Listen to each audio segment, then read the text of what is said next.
অমীমাংসিত বিষয়গুলো উত্থাপন করেছি, যেমন আটকে পড়া পাকিস্তানিদের প্রত্যাবাসন, অবিভাজিত সম্পদে বাংলাদেশের ন্যায্য হিস্সা প্রদান, 1970 সালের ঘূর্ণিঝড়ে ক্ষতিগ্রস্তদের জন্য প্রেরিত বিদেশি সাহায্যের অর্থ হস্তান্তর এবং 1971 সালে পাকিস্তানের তৎকালীন সশস্ত্র বাহিনী কর্তৃক সংঘটিত গণহত্যার জন্য আনুষ্ঠানিক ক্ষমা চাওয়া।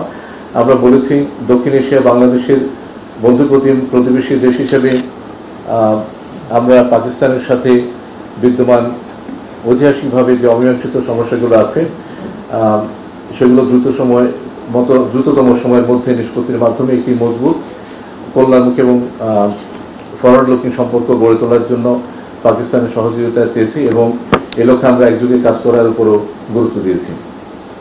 আমরা সার্কের আওতায় সহযোগিতার গুরুত্ব তুলে ধরে এর পুনরুজ্জীবনের আহ্বান জানিয়েছি, যাতে দক্ষিণ এশিয়ায় আঞ্চলিক সহযোগিতা, স্থিতিশীলতা এবং উন্নয়নকে এগিয়ে নেওয়া যায়। আমরা ওআইসি সনদের উদ্দেশ্য বাস্তবায়নে বাংলাদেশের প্রতিশ্রুতি এবং মুসলিম উম্মাহর স্বার্থে কাজ করার ব্যাপারে বাংলাদেশের অঙ্গীকার পুনর্ব্যক্ত করেছি। মধ্যপ্রাচ্যের পরিস্থিতি নিয়ে আলোচনায় বিদেশি গাজা উপত্যকায় ইসরায়েলি দখলদার বাহিনী দ্বারা সংঘটিত গণহত্যা ও চরম মানবাধিকার লঙ্ঘনের নিন্দা জানিয়েছি।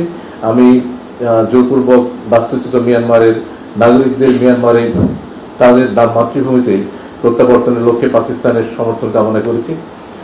আমি শুরুতে বলেছি যে পররাষ্ট্র সচিব পর্যায়ের এই যে বৈঠক, এটি একটি ধারাবাহিক প্রক্রিয়া।